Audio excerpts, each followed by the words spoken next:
My first night as a guard at Gonzales County Jail in Texas didn't feel real. The building looked like it was holding its breath, an aging beast from another time. Faded limestone walls stood heavy and quiet under the weight of a sky dimmed by low clouds. A chill hung in the air, unusual for a Texas evening, and I could feel it coil around my neck as I pulled into the parking lot. The jail wasn't known for violence, not anymore. Most inmates were in for small-town crimes, DUIs, petty theft, parole violations. At least, that's what I was told during my rushed orientation earlier that afternoon. I was hired quickly to replace a night guard who, according to the warden, left without giving notice. That phrase echoed in my head. They told me the pay was good because night duty was boring. Just routine rounds, paperwork, and watching cameras. Easy money. I've worked security before, warehouses, banks, a hospital, but there was something about Gonzales Jail that made my stomach twist. I met Warden Briggs just before my shift began. He was a tall, wiry man with a voice like static and the kind of eyes that didn't blink enough. His office smelled of strong coffee and paper mold. He handed me a key ring the size of a dinner plate, each key tagged and numbered. "You'll be stationed in Control Room B," he said. "Just keep an eye on everything. We rotate rounds every 2 hours. Don't worry, the inmates are locked in tight." He paused, then reached into a drawer and pulled out a small laminated card. "One more thing. Read this. These are the night rules. Don't break them. I don't care how stupid they sound." I blinked at the card, then at him. "Excuse me?" The last guy didn't take them seriously. He left. That's all I'm going to say. I looked at the rules. 1, do not look into cell 7 after midnight. 2, if you hear tapping from the walls, ignore it. It's not a plumbing issue. 3, lights in hallway C will flicker at 2:13 a.m. Do not attempt to fix them. 4, never speak to the man in the blue uniform. There is no such person on the roster. 5, if an inmate appears in your room but is not on the roster, do not engage. Press the red button and wait. 6, before dawn, you must walk the perimeter alone. If something follows, do not run. I laughed nervously. Is this some kind of hazing thing? Briggs didn't smile. Read the rules. Follow the rules. That's it. Do your job and go home. He left me alone in the control room with my coffee, keys, the rules, and dozens of camera monitors casting flickering grayscale images of hallways and cells. For the first 2 hours, it really was boring. I checked the cameras. Nothing out of place. Inmates slept or stared at ceilings. Occasionally, someone coughed or muttered in their sleep. The lights buzzed. The building groaned and creaked. I logged rounds, double-checked locks, and returned to the monitors. It was 11:53 p.m. when I noticed something on camera 12, cell 7. The inmate, a man with dark, greasy hair and a pale face, sat perfectly still in the center of the room. No bed, no toilet, just a bench and him. His eyes were fixed on the wall, and I swear they didn't blink once. I leaned in to get a closer look, but the camera cut to static. When it came back a second later, the man was gone. I scanned the hallway outside cell 7. Nothing. I checked the logs. There was no inmate listed in that cell. I leaned back, trying to steady my breath. Maybe I imagined it. Maybe the camera glitched. I decided to check the hallway in person during my next round. Midnight came. I grabbed my flashlight and did my usual circuit. Everything was quiet. Cell blocks A and B were normal. When I reached hallway C, something felt heavier. The air pressed down on me. I approached cell 7. The door was solid steel with a small viewing slot. I hesitated. I remembered the rule, do not look into cell 7 after midnight. I stood there, heart pounding, hand near the slot. I didn't look. I kept walking. Back in the control room, I felt proud of myself for following a ridiculous rule. I almost laughed at how nervous I'd been. Maybe that's how they got rookies to behave. Scare tactics. Keep us on edge. At 1:10 a.m., the tapping started. It was faint at first, like someone drumming their fingers along the concrete walls. Then it grew louder and rhythmic. It echoed through the control room vent like a whisper against my spine. I tried to trace the source using the camera feeds. Nothing. The tapping continued for nearly 10 minutes, then stopped abruptly. I remembered Rule 2. If you hear tapping from the walls, ignore it. I did. But it didn't stop the fear crawling up my ribs like cold fingers. At 2:13 a.m., I watched as the lights in hallway C flickered exactly on time. A slow, dying pulse like a heartbeat, First dim, then bright, then total darkness for 3 seconds before they stabilized. I didn't move. I didn't call maintenance. I didn't leave my chair. Then I saw him. On camera 14, hallway B, there was a man walking past the cells. He was tall, built like a linebacker, and wearing a faded blue correctional officer uniform. He wasn't carrying keys. He didn't have a name tag. I watched as he stopped outside cell 11 and stood there. Just stood. He didn't knock. He didn't speak. He didn't move. I scrolled through the staff list taped near the monitor. No one wore blue uniforms anymore. We all wore black. There was no one scheduled to be on duty with me. Rule 4. Never speak to the man in the blue uniform. I didn't speak. But he turned and looked directly at the camera. His eyes were pure black. Not dark. Black. The feed went to static. I pushed away from the desk, heart racing. When the feed returned, the hallway was empty. I reviewed the backup tapes. There was no recording of the figure at all. That part of the footage had been overwritten. Nothing. Blank. I pressed the intercom to Warden Briggs' office. No answer. At 3:47 a.m., a man walked into the control room. I turned fast, hand near my belt where my radio sat uselessly. He was short, gaunt, in an orange jumpsuit. He looked around the room slowly like he was studying furniture. Inmate area is restricted, I said, standing. He didn't respond, just tilted his head. I reached for my panic button. Don't do that, he said. His voice was hollow, like it traveled through a long tunnel before reaching me. You're not supposed to be here. I said again. I'm always here, he whispered. Rule 5. If an inmate appears in your room but is not on the roster, do not engage. Press the red button and wait. I pressed it. An alarm rang out, but the man didn't flinch. He simply blinked out, like a candle flame snuffed by wind. Gone. Briggs never showed up. No backup came. Just silence and that persistent humming dread that clung to my shoulders until the sky outside turned the faintest shade of purple. Before dawn, I remembered the last rule. I walked the perimeter, alone. The outer fence surrounded a yard overgrown with weeds and sagging floodlights. The cold air bit into my face as I made my slow circle. Halfway through, I heard footsteps behind me. I didn't run. I didn't turn. They followed me all the way back to the door. And when I stepped inside, I swear something whispered, "You learn fast." By the time the sun started bleeding over the horizon, I was already at home, sitting on my couch, still in uniform. I hadn't slept. I hadn't eaten. I just sat there staring at the rules card I brought home without even realizing it. I kept reading them over and over again, as if I had missed something.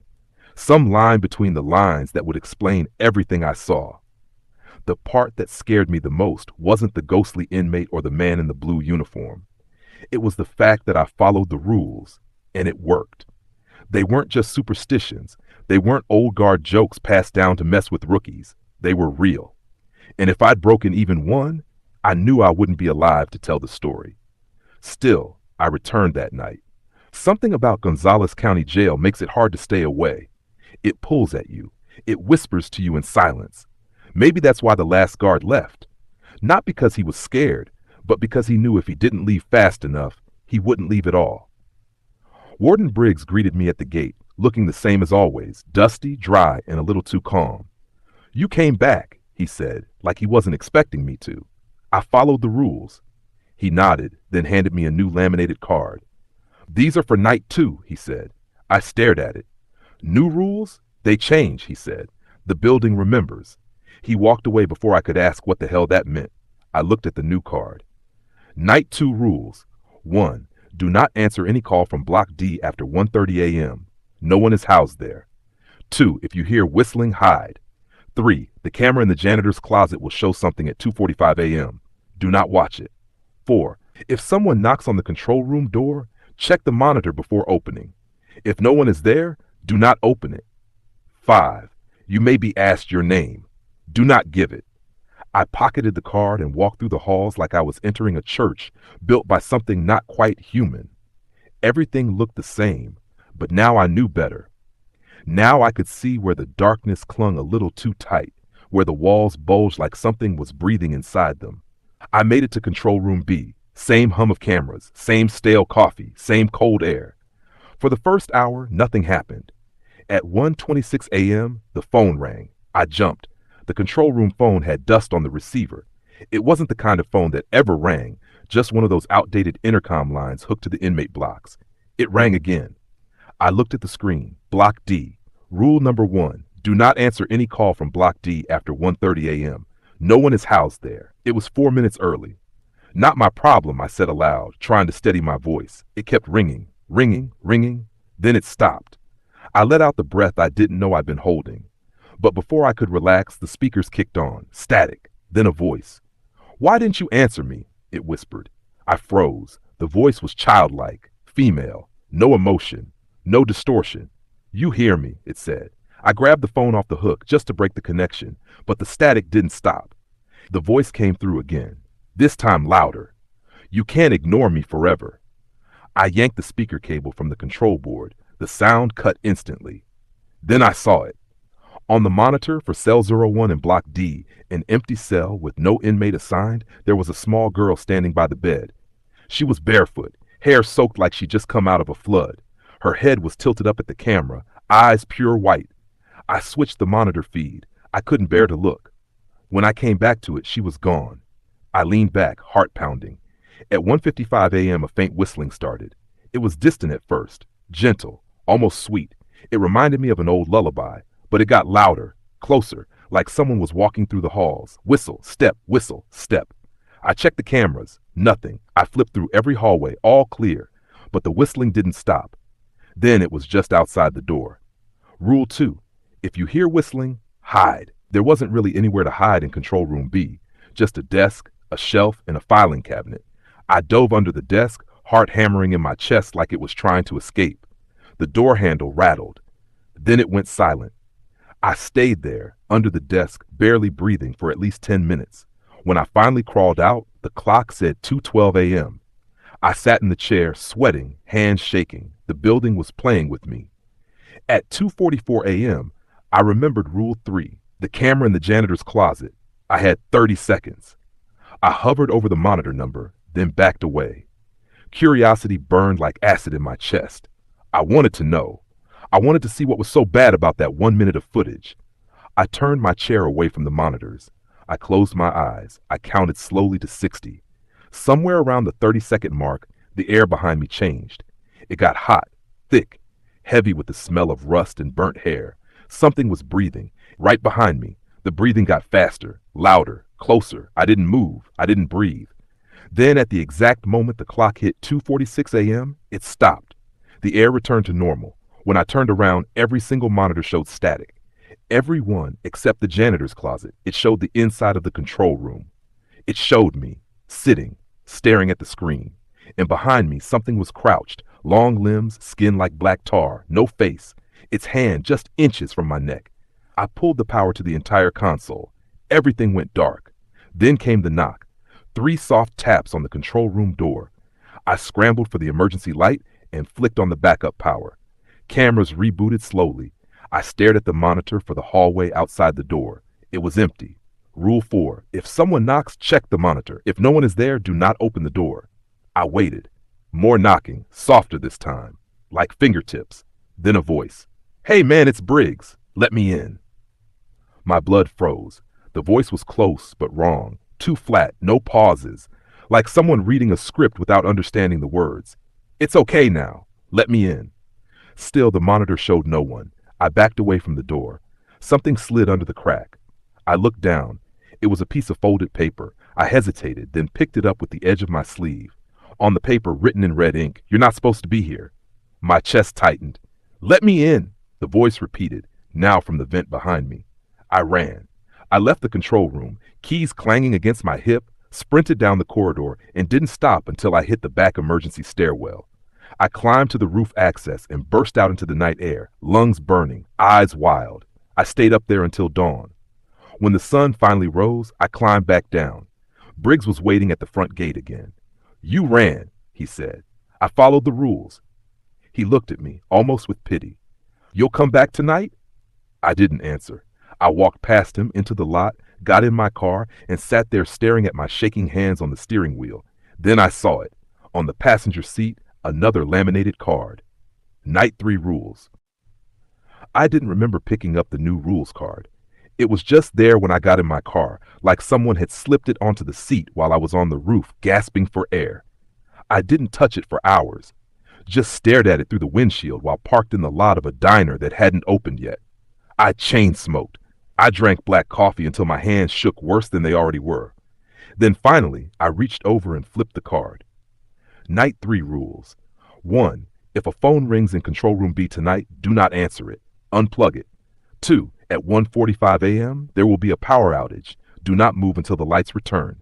3. Do not write anything down tonight. Paper attracts her.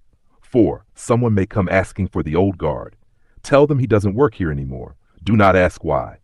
5. During perimeter rounds, if you hear someone calling your name from inside the yard, do not respond, no matter what it sounds like. There was no return address, no explanation, no signature, just the card as always. By sunset, I was back in Gonzales County Jail. I told myself I wouldn't go, told myself I'd quit, drive until I ran out of gas, and burn the uniform. But I didn't. I walked through those iron gates again like something had taken the choice from me. Like I had no real control anymore. Briggs met me outside the staff entrance with the usual nod, said nothing, just handed me the ring of keys again and walked off without another word. Inside, the jail smelled worse than before. The air was thick, warmer. It felt like the building had started breathing heavier. The hum of the old lights seemed to vibrate against the skin, like they were pushing sound through my bones instead of my ears. I locked the main gate behind me and headed to Control Room B. The phone was already off the hook. I didn't even hesitate. I unplugged the cable from the wall and dropped the cord on the desk. I wasn't about to entertain the voice again. Not after what happened with Block D. At 12:40 a.m., things were quiet. Too quiet. Most of the inmates were asleep or pretending to be. A couple paced like they always did, slow laps between their beds and the doors. The monitors flickered every so often, but stayed mostly stable. I even let myself relax for a moment. Maybe this night would be less intense. At 1:30, the lights dimmed. 5 minutes early. I stood up and froze. Rule 2. At 1:45 a.m., there will be a power outage. Do not move until the lights return. But they were already fading. I checked the wall clock. 1:30. This wasn't the scheduled outage yet. Then I saw her. On the screen for hallway C, there was a woman in a long black dress. She had her back to the camera and stood perfectly still, hair cascading over her shoulders like ink bleeding through fabric. Her hands hung limp at her sides, fingers too long, unnaturally so. She didn't belong here. She wasn't staff, she wasn't an inmate, and she wasn't human. I could feel that without needing proof. I leaned toward the monitor just as she turned her head. No, not turned. Twisted. It spun all the way around, like an owl's, only slower, snapping into place with a sickening jolt. Her face wasn't a face, just a pale, expressionless blur, a smooth canvas of skin where eyes, mouth, and nose should have been. Yet somehow, I knew she was staring directly at me. Then the monitor died. The power cut out completely. Every light in the building went black. The only sound was my breath and the low click-click of cooling electronics. I didn't move. Rule 2, do not move until the lights return. I stood there, heart thundering, limbs trembling, staring into darkness so deep it felt like I was underwater. Something brushed against the outside of the control room door. A scraping sound. Then slow, dragging footsteps, like someone with bare feet was circling the room. I wanted to scream, but I didn't move, didn't even twitch. After what felt like a lifetime, the lights returned, one by one, slow and flickering until the control room was dimly lit again. I checked the monitors. Hallway C was empty. The woman was gone. I slumped into the chair and rubbed my face. My skin was slick with sweat. At 2:05 a.m., I almost made a mistake. I started to write. It was just a reflex. I'd been making quick notes about the night since I started, nothing serious, just times, oddities, behavior patterns. I grabbed a notepad and pen and had written the number 2 before my eyes shot to the 3rd rule. Do not write anything down tonight. Paper attracts her. I froze. I looked down. The number on the page had bled, spreading like ink in water, forming into spirals and circles and symbols I didn't recognize. The pen in my hand turned warm. The paper pulsed beneath my fingers. I dropped both onto the floor and backed away. Then, from the vent above, came a sound like whispering laughter. She'd been watching. The same woman. the one with no face. I kicked the paper under the desk and stomped on it until it tore into pieces, then shoved it into the trash and dumped water from my bottle over it. The pulsing stopped, the ink faded, but I didn't feel safe. At 2:35, someone knocked on the security gate. I turned to the monitor. There was a man, late 30s, stubble, wearing a security badge I didn't recognize. He wasn't one of ours, at least not one I'd seen. He looked desperate. "Hey!" he shouted at the camera. "Is John still on duty?" I didn't answer. He pounded again. "John Martinez! Is he here tonight?" I pulled up the guard roster. John Martinez. The name was there, on last month's rotation list. He was the guard I'd replaced, the one who left without giving notice. Rule 4. Someone may come asking for the old guard. Tell them he doesn't work here anymore. Do not ask why. I pressed the intercom. He doesn't work here anymore. The man looked at the camera again. This time his face changed. His skin drooped. His eyes rolled back in his head like something had snapped behind them. "Wrong answer," he whispered. Then he opened his mouth wide, too wide, and a swarm of black insects spilled out, pouring over his lips, eyes, ears. They covered the camera. Then the feed went dead. I stepped away from the console, bile rising in my throat. I didn't check the hallway, didn't go near the gate. The last hour dragged like a slow death. Then came perimeter time. I considered skipping it, just staying inside and locking the doors. But I knew the rules by now. Skipping them was worse than following them. You had to play along. So I walked the outer fence again, flashlight in one hand, taser in the other. The yard was eerily still. The grass shimmered faintly under the moonlight like it had frost on it, though the air was warm. Then I heard it. My name. It was my voice, but it wasn't me. "Aaron, come here." I gritted my teeth. I didn't turn around. Rule 5. If someone calls your name from the yard, do not respond. "Aaron, I'm hurt, please." It was the voice of my mother now, then my sister, then my own, calling to me from behind, from the side, from in front. The voices twisted around each other like smoke. I kept walking, one slow step at a time, until I reached the end of the fence line and re-entered the building. When I got back to the control room, the monitors were all off, but something had been placed neatly on the desk. A piece of paper, one I hadn't seen before. On it, written in neat old-fashioned script, "You're not Aaron, not anymore." And beside it, another rules card. Night 4 rules. I stood there for a long time staring at the card. Night 4 rules. My hands didn't want to touch it, but I did anyway. The moment I picked it up, I felt the now familiar chill settle into my spine, like the building itself was breathing down my neck. Night 4 rules. 1. Do not trust your reflection tonight. Avoid all mirrors and reflective surfaces. 2. The hallway to the east wing will be longer than usual. Do not keep walking. 3. If you see an inmate crying blood, offer them water. Do not speak. 4. A man will knock at 3 a.m. and ask for his daughter. Tell him she is safe. Shut the door. No matter what he says next. 5. If the fire alarm goes off, do not evacuate. Cover your ears and wait. The card was older than the others. The corners were frayed. There were stains on it that looked like old fingerprints soaked in ink or something darker. I had the same thought I always did, but louder now. I should leave. I should run. But I didn't. I couldn't. Whether it was curiosity, fear, or something deeper dragging me back, I returned to the same room, sat in the same chair, and stared at the same flickering monitors, waiting for the night to start unraveling. At 12:10 a.m., it did. It began with the mirror. There's a small steel panel next to the control room door. It's polished enough to reflect just barely. I wasn't even looking at it, just brushed past it on my way to check a creaking noise outside. That's when I noticed. My reflection didn't move. I stopped. The hallway in the mirror was empty, except for me. But the reflection wasn't matching my steps. It just stood there, smiling. I wasn't smiling. The thing in the mirror raised its hand and dragged its finger slowly across its throat. Then it blinked out. Rule 1, avoid all mirrors and reflective surfaces. I avoided that hallway for the rest of the night. Kept the lights low to stop reflections from forming on the glass monitors. Even turned off the metal coffee pot, just in case. At 1:20 a.m., I started my regular rounds.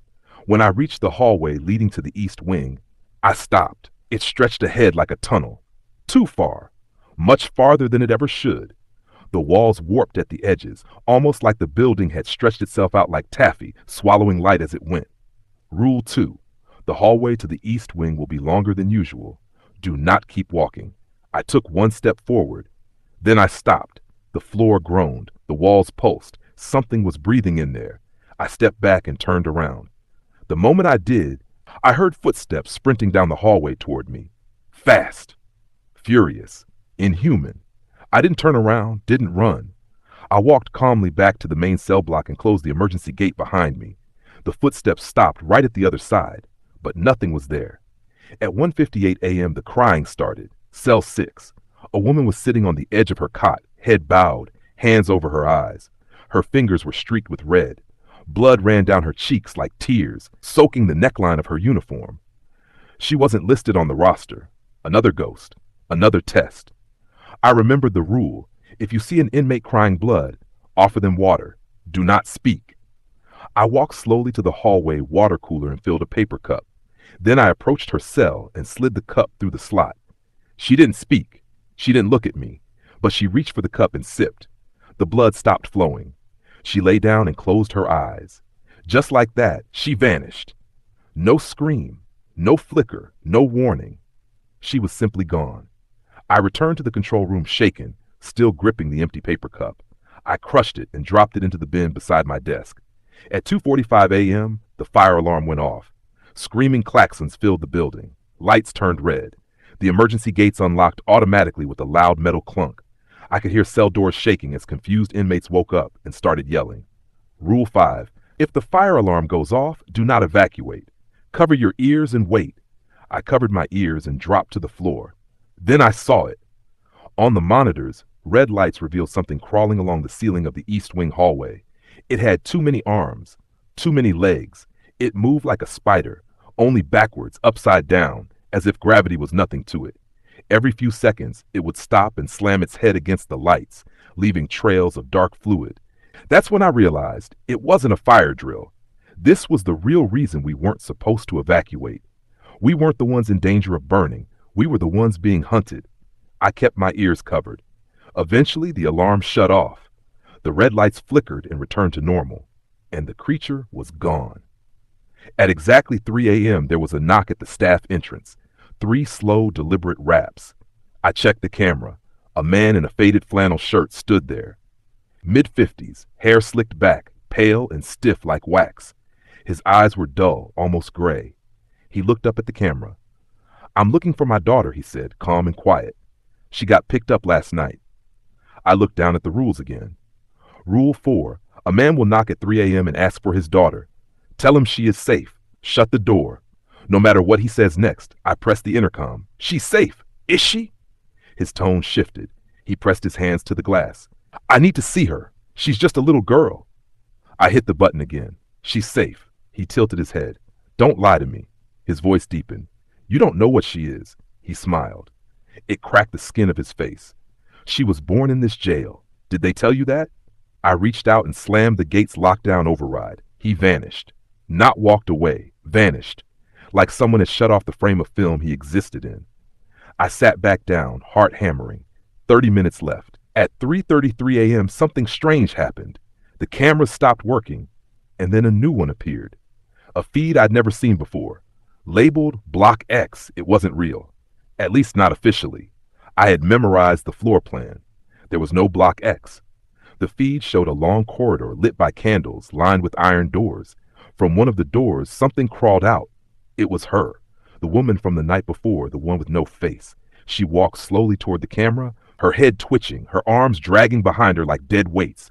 Then she stopped, looked directly at me. And though she had no mouth, I heard her speak. "You're getting close." Then she reached up and touched the camera, and the feed died. By 4 a.m., the night ended with no more events. No knocks, no cries, no alarms, just silence. But it was the kind of silence that follows a storm, not peace. When I stepped outside, the dawn sky looked wrong. Pale, colorless, and Warden Briggs was waiting again, standing in the exact same spot. "Still alive," he said. I handed him the crushed water cup from my pocket. He looked at it, nodded, and handed me the next card. Night 5 rules. This one was thicker. It had blood on the edges, and something scrawled at the bottom in different handwriting. One more night, and the jail will open the last door. The fifth card was heavier than the others. Literally heavier. Its weight didn't make sense for a laminated piece of paper, but when I held it in my hand, it felt like it was pulling me down. Like it knew things I didn't. Like it was trying to warn me. Or maybe it was daring me. Night 5 rules.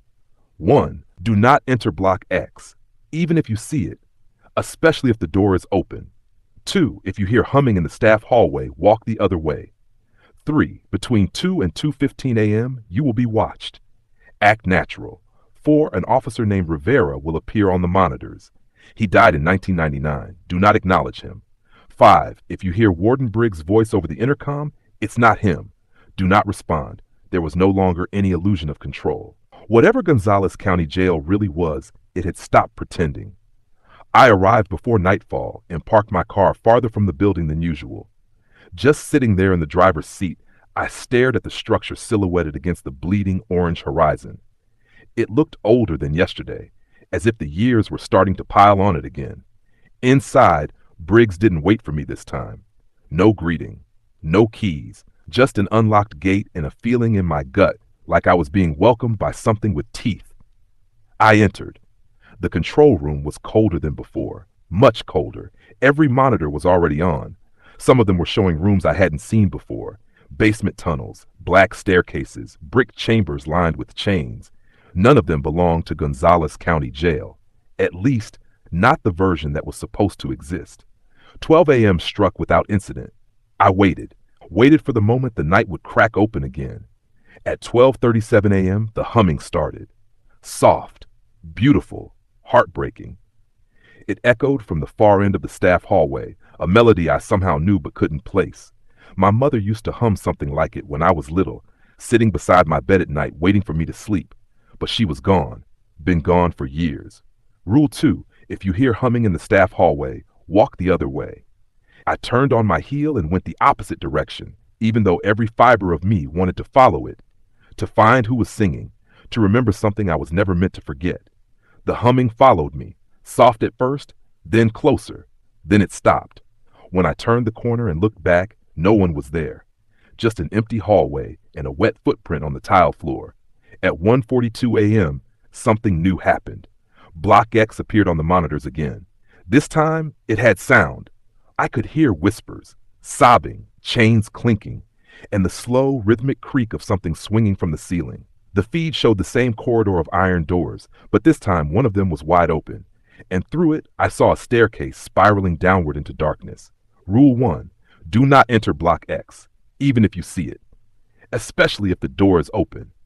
I turned off the monitor. It turned itself back on. I unplugged it. The feed appeared on another screen, and then another, until every monitor in the room showed the stairwell, getting closer with each flicker. I could feel my breath shortening, the air thickening.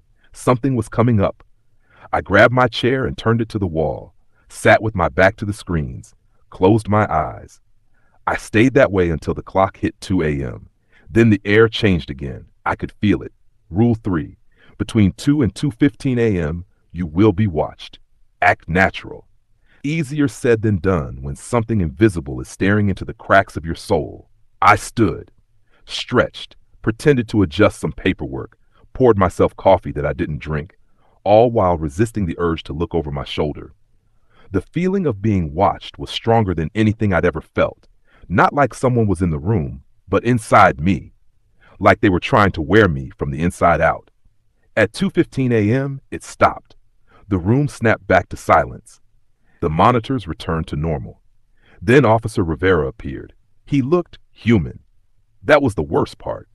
He walked past cell block A like he belonged there. Like nothing was wrong. Just a regular man in uniform with a clipboard in his hand, checking the bars, logging movements. Except he died in 1999. I read the plaque earlier that week. He was stabbed by an inmate who'd escaped his restraints during a transfer. On the screen, Rivera paused at cell 3 and looked directly at the camera. I turned my eyes away. He waved. I stayed still. Then he smiled a little too wide and kept walking. Rule 4, do not acknowledge him. At 2:50 a.m., the intercom crackled. Guard Aaron, come to the east stairwell. There's been a power surge. It was Briggs' voice, calm, firm, official. I reached for the walkie and stopped myself. The east stairwell led straight to Block X. Rule 5. If you hear Warden Briggs's voice over the intercom, it's not him. I didn't respond. I muted the intercom, but it didn't stop. His voice kept repeating the same line. Come to the east stairwell. There's been a power surge. Over and over again. And behind the voice, I could hear another sound. Something breathing. Something wet and slick. I left the control room, ran through the center hallway, and pulled the emergency fuse on the whole intercom system. The silence was instant, like killing a beast mid-sentence. When I returned to the control room, something was sitting in my chair. It was me. Same face, same uniform, same scar on my wrist from a bike crash I had as a kid. Only not me. He turned and smiled. I've been here longer than you, he said. I just look fresher. I backed away. You're not supposed to be here, I whispered. He nodded. Neither are you. Then he vanished, disappeared like a flame snuffed by wind. At 3:45 a.m., all the monitors turned to static, except one. It showed the inside of a cell I didn't recognize. Chains, scratched walls, a mirror leaning in the corner. A girl sat in the middle of the room with her back to the camera. She turned around slowly. It was the girl from Block D, the one who'd called my name. Only now her face was full of scars. Her eyes were missing, her mouth stitched shut with black thread. She raised one hand and pointed, not at the camera, at me. Then, on the monitor, she began to scream, silent but violent, shaking the screen until it shorted out. I didn't move. I couldn't. I sat there until the sky started turning pale gray outside the bulletproof windows. Dawn was near. My fifth night was ending. When I stepped outside, Briggs was waiting. But he didn't speak. He simply handed me one last card, the final card. It was black, no plastic, no laminate, just rough fibrous paper and words burned into it with something like a brand. Night 6 rules. Tonight, the jail opens the last door. Follow the rules or follow them forever. The black rule card sat heavy in my hand as I walked through the gates of Gonzales County Jail for what I hoped would be the last time. It was thicker than the others, rough and warm to the touch, as if it had been sitting near a fire or pulled from one. The edges were slightly curled, and the ink smelled metallic like dried blood. No one greeted me this time. The building didn't creak when I entered. No flickering lights, no distant tapping, just silence, like the jail was holding its breath, waiting to see what I would do. I reached the control room and locked the door behind me. Then I read the final rules. Night 6 rules. 1. The jail will open the last door at 1 a.m. Do not try to see what's behind it. 2. Someone will beg you for help. Do not assist them. They are not real. 3. If you see yourself walking past the cameras, do not react. 4. Between 2:30 and 3 a.m., you must walk the jail completely once, alone, no matter what follows you. 5. When the final bell rings, go to the basement. Leave the keys behind. If the door opens, enter. If not, run and never return. There was no 6th rule, no signature, no final warning, just the faint smell of burning, as if the rules had been passed down straight from the furnace of whatever hell Gonzales Jail was built on. I sat and waited. The monitors buzzed softly. The lights hummed, and the clock ticked closer to 1 a.m. At 12:58 a.m., every monitor cut to black. Then, at exactly 1 a.m., they all lit up at once, showing the same thing, a single door deep in the foundation of the jail. A rusted iron slab covered in deep scratches with something glowing faintly underneath. It was open. I could feel it in my bones. The last door. Rule 1, do not try to see what's behind it. I turned off the monitors, one by one. Even then I felt it, like it was watching me, a presence pushing up through the floor, breathing through the air vents, curling around my throat like invisible hands. Then came the screaming, not from the cells, from the walls. Someone or something was crying for help, pleading, I'm stuck. Please, please help me. Please, oh God. I stood, hands clenched. The voice sounded like a boy, couldn't have been more than 12. It echoed from the east hallway, exactly where Block X had appeared before. Rule 2, someone will beg you for help. Do not assist them. They are not real. I closed my eyes and covered my ears, but the voice grew louder, and then it changed. It was my voice, screaming for help. It's me. I'm trapped. Please help me. Don't leave me here.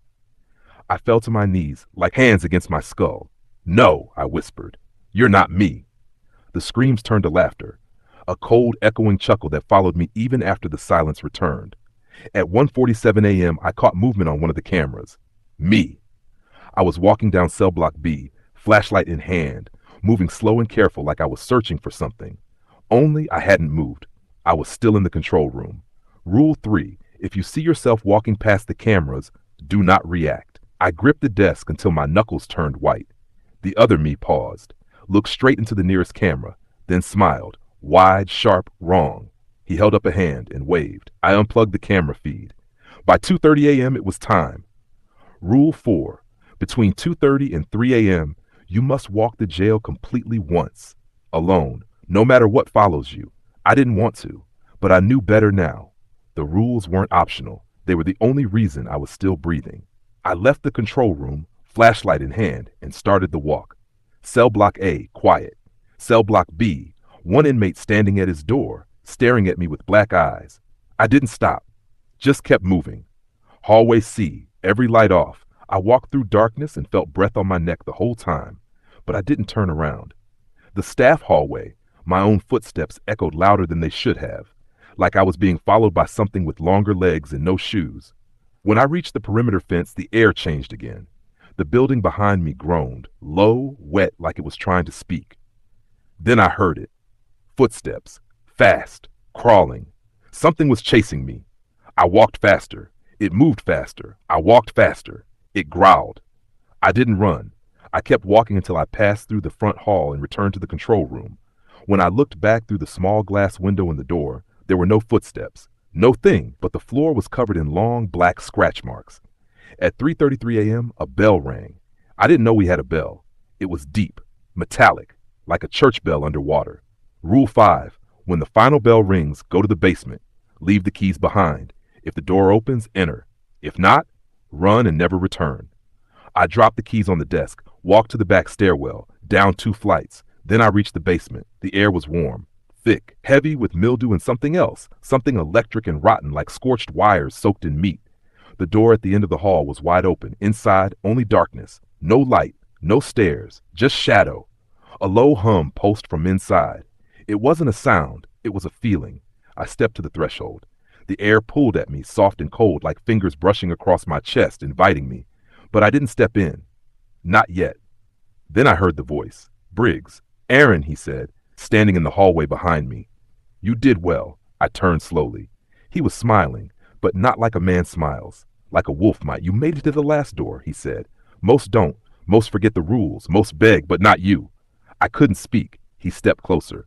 Now you have a choice. You go in, and you see, or you leave, and never come back. But you must decide before the door shuts. I looked at the darkness, then back at him. What's in there? I finally asked. Briggs tilted his head. Truth, he said. About the jail? No, he replied. About you. I turned back to the door. The pull was stronger now. Something inside that room knew me, wanted me, welcomed me. I stepped forward. The darkness swallowed everything, and then nothing. Just quiet. Stillness. No floor, no ceiling. Just me, and something waiting. A voice, not mine, not anyone's. A voice that whispered, the rules were never for the jail, they were for you. And then the door slammed shut behind me. I don't know how long I've been here. Time doesn't work the same anymore. But I know this much. If you ever get hired at Gonzales County Jail, if they ever give you that first laminated card, if you ever hear the tapping or the humming or the man in blue, follow the rules. Even when they make no sense. Even when they seem impossible, because if you don't, you won't be fired. You won't go missing. You'll just become part of the jail. Like me. Like the others. Like whatever's still behind the last door, waiting for the next one to arrive.